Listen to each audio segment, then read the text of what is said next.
اللہ وبرکاتہ۔ محترم سامعین کرام، عزیزان گرامی، جیسا کہ آپ حضرات کو پتہ ہے کہ آپ کے علاقے میں کچھ باہمت لوگوں نے یہ ارادہ کیا ہے کہ آپ کے علاقے کے اندر جو مسجد ہے راٹن محلے کی مسجد بلال رضی اللہ تعالی عنہ، اس کی توسیع اور تعمیر کے عنوان پر ایک پروگرام رکھا ہے۔ تو میں سارے باشندگان شیرام اور راٹن محلہ کے باشندگان کو مدعو کرنا چاہتا ہوں کہ اب پروگرام شروع ہونے والا ہے۔ جن علماء کرام کو مدعو کیا گیا ہے، سارے علماء کرام تشریف فرما ہو چکے ہیں۔ بس کچھ ہی دیر کے اندر اسٹیج پر تشریف لانے والے ہیں، اس لیے آپ لوگوں سے بھی گزارش ہے کہ آپ لوگ جلد از جلد پنڈال کے اندر تشریف لائیں تاکہ پروگرام کا باضابطہ طور پر آغاز کیا جائے۔ الحمدللہ ذمہ داران نے خواتین اسلام کے پردے کا بھی اہتمام کیا ہے، اس لیے خواتین اسلام سے بھی گزارش ہے کہ آپ لوگ بھی جلد از جلد تشریف لائیں۔ محترم بزرگوں اور دوستو، آج کا یہ پروگرام جن لوگوں نے منعقد کیا ہے وہ بہت ہی قابل مبارکباد ہے، بہت ہی قابل مبارکباد ہے، کیونکہ یہ پروگرام جس مقصد کے لیے کیا گیا ہے وہ مسجد بلال کی توسیع اور تعمیر کے لیے اور مسجد کو آباد کرنے کے لیے، مسجد کی تعمیر کرنا، مسجدوں کو آباد کرنا، یہ انبیاء علیہ السلام کی سنت ہے۔ اللہ تبارک و تعالی نے پوری کائنات کو بنایا ہے، پوری کائنات کو 6 دن کے اندر بنایا۔ سنیچر کے اندر زمین، مٹی اور آسمان کو بنایا۔ اللہ تبارک و تعالی نے اتوار کے اندر پہاڑ کو بنایا۔ اللہ تبارک و تعالی نے سوموار کے دن درختوں کو پیدا کیا۔ اللہ تبارک و تعالی نے منگل کے دن دنیا کے اندر جتنے بھی موذی جانور ہیں ان کو پیدا کیا۔ اللہ تبارک و تعالی نے بدھ کے دن نور کو پیدا کیا، اور اللہ تبارک و تعالی نے جمعرات کے دن ساری مخلوق کو پیدا کیا، اور اللہ تبارک و تعالی نے جمعے کے دن حضرت آدم علیہ السلام کو پیدا کیا۔ تو جو اللہ 6 دن کے اندر پوری کائنات کو بنا سکتا ہے، تو کیا وہ اللہ دنیا کے مختلف علاقوں میں، شہروں میں، محلوں میں، صوبوں میں کیا وہ مساجد نہیں بنا سکتا ہے؟ جی ہاں، بالکل، وہ اللہ وہ ہر جگہ طاقت رکھتا ہے، قدرت رکھتا ہے کہ وہ دنیا کے مختلف مقامات کو مسجد بنا سکتا ہے۔ لیکن اس کے باوجود اللہ تبارک و تعالی نے مسجد کی تعمیر کا یہ کام اپنے بندوں کے سپرد کیا ہے، کیونکہ جب بندہ مسجد کی تعمیر کرتا ہے، مسجد کو آباد کرتا ہے، تو اللہ تبارک و تعالی اس کے دل کو روشن کر دیتا ہے، اس کی زندگی کو آباد کر دیتا ہے، اس کی زندگی کو تعمیر کر دیتا ہے، اس کی ساری ضروریات کو اپنے گھر کی اور اپنے مسجد کی تعمیر کے صدقے طفیل میں قبول کر لیتا ہے۔ محترم بزرگوں اور دوستو، اللہ تبارک و تعالی نے انبیاء علیہ السلام سے بھی مسجد کی تعمیر کا کام لیا ہے۔ چنانچہ مسجد اقصی جو فلسطین کے اندر ہے، اللہ تبارک و تعالی نے حضرت سلیمان علیہ السلام کے ذریعے اس کی تعمیر کروائی۔ خانہ کعبہ اللہ تبارک و تعالی نے حضرت آدم علیہ السلام، حضرت ابراہیم علیہ السلام اور حضرت ابراہیم علیہ السلام کے صاحبزادے حضرت اسماعیل علیہ السلام سے تعمیر کروایا ہے۔ اسی طریقے سے مسجد نبوی کی تعمیر اللہ تبارک و تعالی نے آپ صلی اللہ علیہ وسلم کے دست مبارک سے کروایا ہے۔ اللہ تبارک و تعالی جب نبی کریم صلی اللہ علیہ وسلم مکہ مکرمہ سے ہجرت کر کے مدینہ منورہ پہنچتے ہیں کہ اپنے مبارک ہاتھوں سے مسجد نبوی کی تعمیر کرتے ہیں۔ آپ صلی اللہ علیہ وسلم کے اصحاب کرام بھی مسجد نبوی کی تعمیر کے اندر حصہ لیتے ہیں، اور آپ صلی اللہ علیہ وسلم خود بھی مسجد نبوی کی تعمیر کے اندر حصہ لیتے ہیں۔ جیسے آپ کے اصحاب کرام رضوان اللہ تعالی علیہم اجمعین پتھر اٹھا کر مسجد نبوی جہاں بننا تھا وہاں لا کر رکھتے تھے، اسی طریقے سے آپ صلی اللہ علیہ وسلم بھی اپنے دستے مبارک سے پتھر اٹھا کر مسجد نبوی کے پاس رکھتے تھے۔ تو گویا کہ مسجد کی تعمیر کرنا، مسجد کو آباد کرنا، یہ انبیاء علیہ السلام کی سنت ہے، اور مسجد کو تعمیر کرنے والا اللہ تبارک و تعالیٰ کو بہت زیادہ محبوب ہے۔ حضرت ابو امامہ باہلی رضی اللہ تعالی عنہ سے روایت ہے کہ دربار رسالت سجا ہوا تھا، صحابہ کرام تشریف فرماتے، اس مجلس کے اندر آپ صلی اللہ علیہ وسلم بھی موجود تھے۔ ایک یہودی آتا ہے اور آپ صلی اللہ علیہ وسلم سے پوچھتا ہے کہ بتائیے اس جہاں کے اندر، اس دنیا کے اندر وہ کون سی جگہ ہے جو اللہ تبارک و تعالیٰ کو سب سے زیادہ محبوب ہے، سب سے زیادہ پسندیدہ ہے؟ آپ صلی اللہ علیہ وسلم نے فرمایا کہ سائل کی طرح، پوچھنے والے کی طرح میں بھی اس سوال کا جواب نہیں جانتا۔ چنانچہ کچھ دیر کے بعد سید الملائکہ حضرت جبرائیل علیہ السلام تشریف فرماتے ہیں۔ آپ صلی اللہ علیہ وسلم حضرت جبرائیل علیہ السلام کے سامنے یہ سوال رکھتے ہیں۔ حضرت جبرائیل علیہ السلام بھی فرماتے ہیں کہ میں بھی اس سوال کا جواب نہیں جانتا، لیکن گھبرانے کی ضرورت نہیں ہے،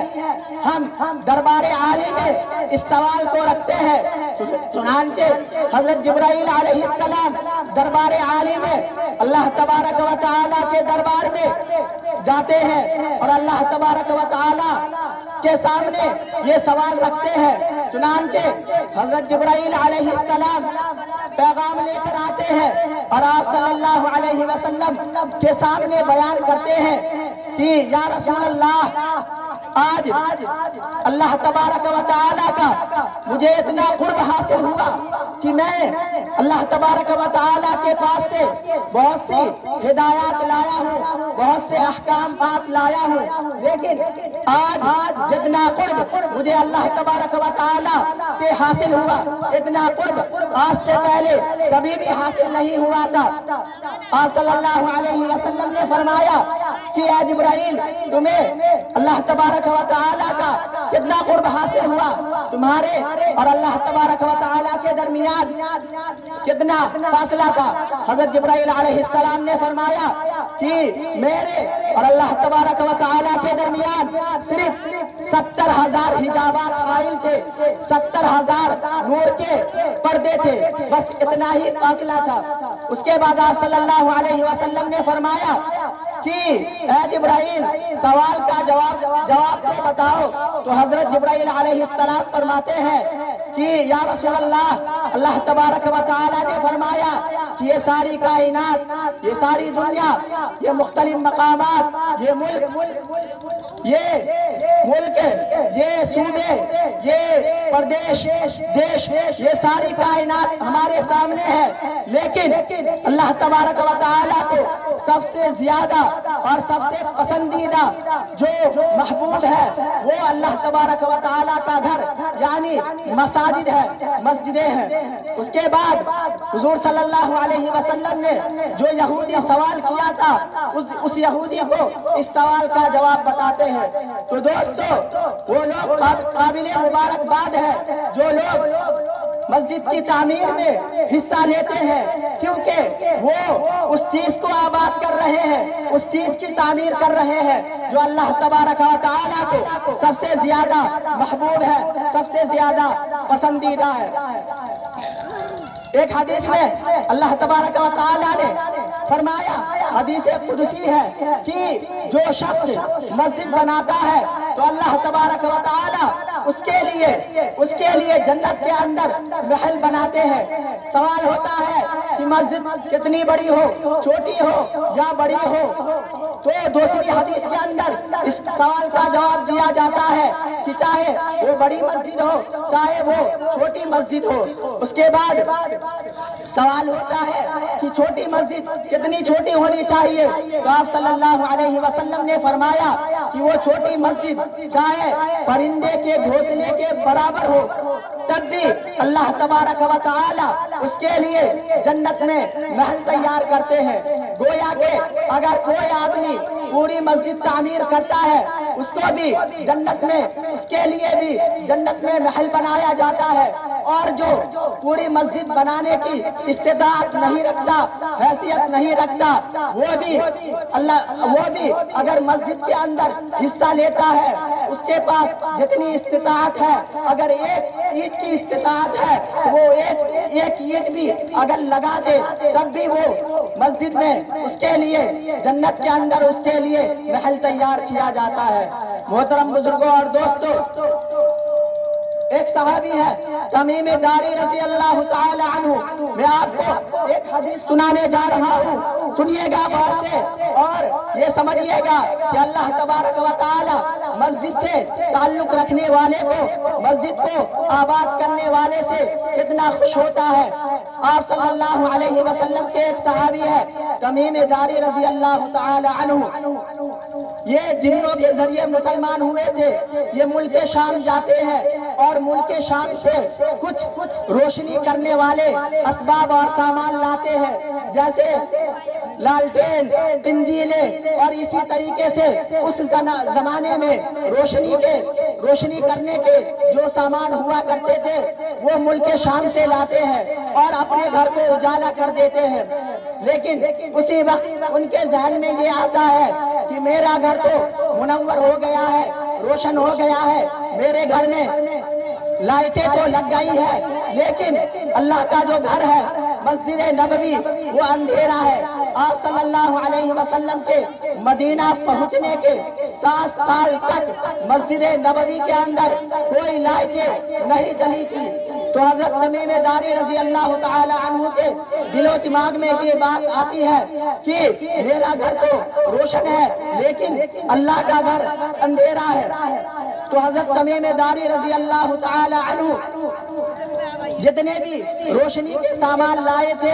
قندیلے، لالٹین، وہ سارے کے سارے مسجد نبوی کو جا کر دے دیتے ہیں اور ساری مسجد نبوی کو منور اور روشن کر دیتے ہیں۔ صبح ہو کر جب آپ صلی اللہ علیہ وسلم پوچھتے ہیں کہ مسجد کو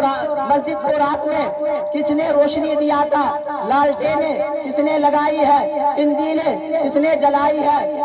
بلاؤ اس شخص کو، تو حضرت تمیم داری رضی اللہ تعالی عنہ کو بلایا جاتا ہے۔ حضرت تمیم داری رضی اللہ تعالی عنہ اندر ہی اندر ڈر رہے تھے کہ کہیں آپ صلی اللہ علیہ وسلم ناراض نہ ہو جائے۔ آپ صلی اللہ علیہ وسلم پوچھتے ہیں کہ یہ لالٹینیں اور قندیلیں تم کہاں سے لائے ہو؟ حضرت تمیم داری رضی اللہ تعالی عنہ فرماتے ہیں یا رسول اللہ ناراض نہ ہونا، بہت لمبا سفر کر کے یہ روشنی کے سامان لایا ہوں، روشنی کا سامان لایا ہوں، ملک شام کا سفر کر کے میں یہ روشنی کا سامان اپنے گھر کے لیے لایا تھا، لیکن میرے ذہن میں یہ بات آئی کہ میرا گھر تو اجالا ہے لیکن اللہ کا گھر مسجد نبوی یہ اندھیرا ہے، تو میں راتوں ہی رات ساری لالٹینوں کو اور قندیلوں کو مسجد نبوی کے اندر لا کر رکھ دیا۔ آپ صلی اللہ علیہ وسلم نے اس وقت حضرت تمیم داری رضی اللہ تعالی عنہ سے جو فرمایا وہ بہت ہی غور سے سننے کے قابل ہے، اور اس جملے کو سننے کے بعد ہمارا روح خوش ہو جاتا ہے اور اندر کے جگنو جگمگا اٹھتے ہیں۔ آپ صلی اللہ علیہ وسلم نے فرمایا تمیم تو نے جو آج یہ کام کیا ہے کہ اپنے گھر سے